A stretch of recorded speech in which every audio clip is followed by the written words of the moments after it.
கர்த்தராகிய இயேசு கிறிஸ்துவின் நாமத்தினாலே உங்களுக்கு கிருபையும் சமாதானமும் உண்டாவதாக. இந்த பரிசுத்த வாரத்தில் வியாழக்கிழமை கட்டளை வியாழனாக அனுசரிக்கப்படுகிறது.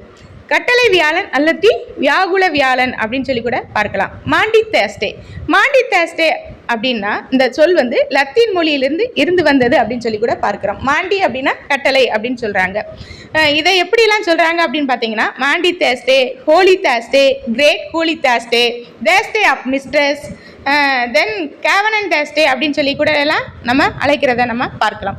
கமாண்ட் ஆஃப் ஜீசஸ், தூய்மையின் நாள் அப்படின்னு சொல்லி கூட நம்ம பார்க்கிறோம்.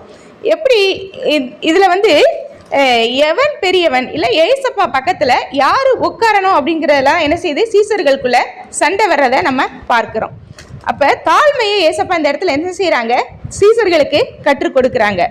யோவான் 13ஆம் அதிகாரம் 14ஆம் வசனத்தில், ஆண்டவரும் போதகருமாகிய நானே உங்கள் கால்களை கழுவினதுண்டானால் நீங்களும் ஒருவருடைய கால்களை ஒருவர் கழுவ கடவீர்கள் அப்படின்னு சொல்லி கூட சொல்கிறத நம்ம பார்க்குறோம். எவ்வளவு தாழ்மையாக இருக்க வேண்டும் அப்படின்னு சொல்லி கூட நமக்கு கற்றுக் கொடுக்குறார். நான் தாழ்மையாக இருக்கும்போது, ஒரு லீடரே தாழ்மையாக இருக்கும்போது என்ன செய்யணும், மற்றவர்கள் நம்ம என்ன செய்கிறது, நம்ம தாழ்த்துறதுல தப்பே இல்லை. நம்ம தாழ்த்துறதுனால மற்றவர்களுக்கு அது என்ன செய்யலாம், ஏளனமாக இருக்கலாம், அற்பமாய் தெரியலாம். கிறிஸ்து ஆனால் நம்ம கிட்ட என்ன செய்கிறாரு, மகிமைப்படுகிறார். தாழ்மை உள்ளவர்களுக்கு அவர் கிருபை அளிக்கிறார் அப்படின்னு சொல்லி கூட நம்ம பார்க்கலாம்.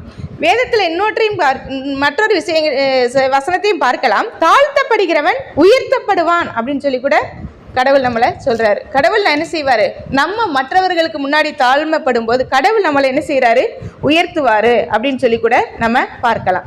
லூக்கா 22ஆம் அதிகாரம் 26ஆம் வசனம் 27ஆம் வசனத்தில் பார்த்தீங்க அப்படின்னு சொன்னீங்கன்னா, உங்களுக்குள்ளே அப்படி இருக்கக்கூடாது. உங்களில் பெரியவன் சிறியவனைப் போலவும் தலைவன் பணிவிடைக்காரனைப் போலவும் இருக்க கடவன்.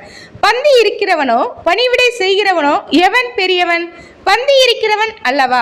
அப்படி இருந்தும் நான் உங்கள் நடுவிலே பணிவிடைக்காரனை போல் இருக்கிறேன் அப்படின்னு சொல்லி ஏசப்பா சொல்றதை நம்ம பார்க்கிறோம்.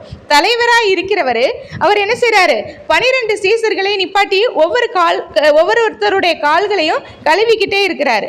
அவரே தாழ்த்தி அந்த பாதங்களை கழுவும் பொழுது அப்ப நம்ம கடவுளுக்குள்ள நம்ம எவ்வளவு நம்மளை தாழ்த்தணும் அப்படின்னு சொல்லி கூட நம்ம பார்க்கிறோம். பஸ்கா பண்டிகைக்கு யார் வீட்டில் இருக்காங்கன்னா, மார்க்கு வீட்டில் மேலே ஆயத்தப்படுத்தி கொண்டிருக்கிறாங்க. அப்போ அவங்க மேலே இருக்கிறப்ப தான் ஒவ்வொருத்தவங்களுக்கு என்ன செய்யுது, போட்டி வருது. யாரு ஏசு பக்கத்தில் உட்காருவேன், நான் தான் உட்காருவேன்னு சொல்லி என்ன செய்கிறாங்க, போட்டி போடுறத கூட நம்ம பார்க்குறோம். பேதுரு சொல்கிறாரு, வயதில் மூத்தவர் நான் தான் என்ன செய்யணும், அவர் பக்கத்தில் உட்காரணும் அப்படின்னு சொல்லி கூட சொல்கிறாரு. யோவான் உடனே சொல்கிறாரு, வயதில் குறைந்தவன் நான் தான் என்ன செய்யணும், உட்காரணும் இயேசு பக்கத்தில் அப்படின்னு சொல்லி கூட சொல்கிறத நம்ம பார்க்குறோம். யூதாஸ் காரியத்தை உடனே சொல்கிறாரு, பண பொறுப்பெல்லாம் என்கிட்ட தான்பா இருக்கு, நான் தான் என்ன செய்வேன், அவர்கிட்ட உட்காருவேன், நான் தான் நிதி அமைச்சர் அப்படின்ற மாதிரி அவர் சொல்கிறத கூட நம்ம பார்க்கிறோம். ஏசப்பா மேலே வராங்க, இந்த சண்டை நடக்கிறத பார்த்து சொல்கிறாங்க அவங்கக்கிட்ட, உங்களில் யார் பெரியவன் சொல்லி இப்படி சண்டை போட வேண்டாம் அப்படின்னு சொல்லிட்டு அவர் ஒரு இடுப்பில் ஒரு கயிறு கட்டி வருகிறார் அப்படின்னு சொல்லி கூட 12 சீசர்கள் காலையும் என்ன செய்கிறாரு, கழுவுறாரு. அப்போ சீமோன் பேதுரு, நீர் என்னுடைய கால்களை கழுவுறதுக்கு நான் பாத்திரம் அல்ல அப்படின்னு சொல்கிறாரு. உன் காலை நான் கழுவ வேணும் அப்படின்னு சொன்னோடனே, அப்போ காலை மட்டுமல்ல என் முழு உடம்பையும் நீர் கழுவும் அப்படின்னு சொல்லி சொல்கிறாரு சீமோன் பேதுரு ஏசப்பா கிட்ட. ஆண்டவரும் போதகருமாகிய நானே உங்கள் கால்களை கழுவினதுண்டானால் நீங்களும் ஒருவருடைய கால்களை ஒருவர் கழுவ கடவீர்கள். நான் உங்களுக்கு செய்தது போல நீங்களும் செய்யும்படி உங்களுக்கு மாதிரியை காண்பித்தேன் அப்படின்னு சொல்லி கூட ஏசப்பா சொல்றதை நம்ம பார்க்கிறோம். இந்த உலகத்தையே படைத்தவர், இந்த உலகத்தில் உள்ள சர்வ சிருஷ்டியையும் சிருஷ்டித்தவர் அவரே நம்முடைய கால்களை கழுவும் பொழுது நாம் ஒருவருடைய பாவங்களை மன்னித்து, ஒருவருடைய குற்றங்களை மன்னித்து, ஒருவருடைய தப்பிதங்களை மன்னித்து, ஒருவர் பேரில் ஒருவர் அன்பாய் இருக்க வேண்டும் என்று சொல்லி கூட தேவன் விரும்புகிறாங்க அப்படின்னு சொல்லி கூட நம்ம பார்க்கிறோம். தலைவராய் போதகராய் இருக்கிற இயேசு கிறிஸ்துவே பணிவிடை செய்யும் பொழுது நீங்களும் நானும் எம்மாத்திரம். அதாவது சிலுவையின் மரண பரியந்தம் தன்னை தாழ்த்தினார் அப்படின்னு சொல்லி கூட நம்ம பார்க்கிறோம். பிலிப்பியர் 2:8 கூட நம்ம பார்க்கிறோம். சிலுவையின் மரண பரியந்தம், அவர் பிறந்ததுலேருந்து முடிவு வரைக்கும் சிலுவைக்கு சாவு போகிறோன்னு தெரிஞ்சும் கூட நம்மளாம் என்ன செய்வோம், ஐயோ நம்மளை கொல்ல வராண்டா ஒருத்தன்னு சொன்னால் நம்ம என்ன செஞ்சுருவோம், தப்பிச்சு அந்த இடத்துலேருந்து ஓடிடுவோம். இன்றைக்கும் கொலை குற்றத்தில் உள்ளவங்க, எல்லாரும் என்ன செய்யறாங்க, போலீஸ் தேடுது அப்படின்னு சொன்னா தலைமறைவாயிடுறாங்க. ஆனா அவர் ஒரு அடிக்கப்பட்ட ஆட்டுக்குட்டியை போல என்ன செய்யறாரு, சிலுவையின் மரண பரியந்தம் தம்மை தாழ்த்தினார் அப்படின்னு சொல்லி கூட நம்ம பார்க்கிறோம். நம்மளுடைய வாழ்க்கையிலும் தாழ்மை மிகவும் அவசியமாய் இருக்கிறது. தாழ்மை இருந்தாதான் உயர்வு நமக்கு மேலே வரும். கீழ்ப்படியில் மிதிச்சாதான் மேல்படிக்கு நம்ம போக முடியும். தன்னைத்தான் தாழ்த்துகிறவன் தான் உயர்த்தப்படுவான். இன்னும் வேத வசனங்கள் நிறைய நமக்கு கற்றுக் கொடுக்கிறது.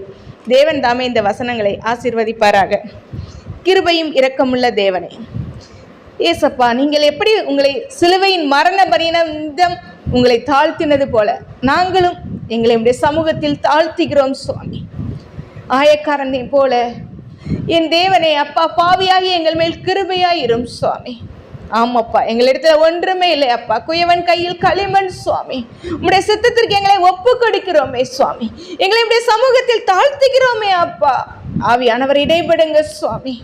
என் தேவன் அப்பா, அப்பா, உம்முடைய தாழ்மை எங்களிடத்துல காணப்பட வேண்டுமே சுவாமி. கிறிஸ்துவின் சாயல் எங்களிடத்துல காணப்பட வேண்டுமே சுவாமி. தேவ சாயலாகவே மனுஷனை சிருஷ்டித்தீங்களா அப்பா.